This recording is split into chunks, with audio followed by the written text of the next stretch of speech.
ធ្លាប់ស្មោះត្រង់ជឿបងលើអ្នកណាប្រកបទាំងបេះដូងមិនដែលគិតការពារតែចុងក្រោយបងបែរជាដើរចេញទៅតែចុងក្រោយបងបែរជាដើរចេញទៅ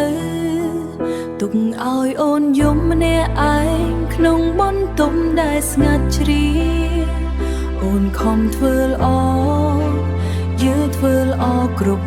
យ៉ាងហើយអ្វីស្នេហ៍យើងនៅតែបែកពាក្យថាស្រឡាញ់ដែលបងធ្លាប់ប្រាប់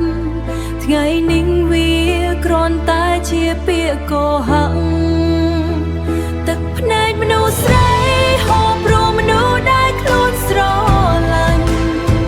ឈឺចាប់ប៉ុណ្ណាក៏នៅតែអន់ទោសឲ្យគ្រប់យ៉ាងបេះដូងអូនខូចព្រោះជាលស្នេហ៍មួយនេះខ្លាំងពេកចុងក្រោយនៅសល់តែរូបអូនឈរយំក្រោមភ្លៀងឈរយំក្រោមភ្លៀងបទចម្រៀងដែលធ្លាប់ស្ដាប់ជាមួយគ្នារាល់យប់ថ្ងៃនេះคล้ายជាអ្វីដែលធ្វើឲ្យអូនយំមិនឈប់រូបថតចតចាំងនៅលើទូរស័ព្ទរូបថតចាំ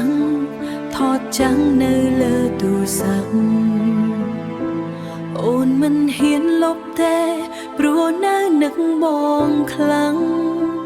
នោះស្រីម្នាក់នេះមិនចង់បានអ្វីលើពីក្តីស្មោះ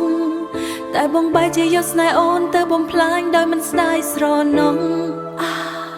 ទឹកភ្នែកមនុស្សស្រី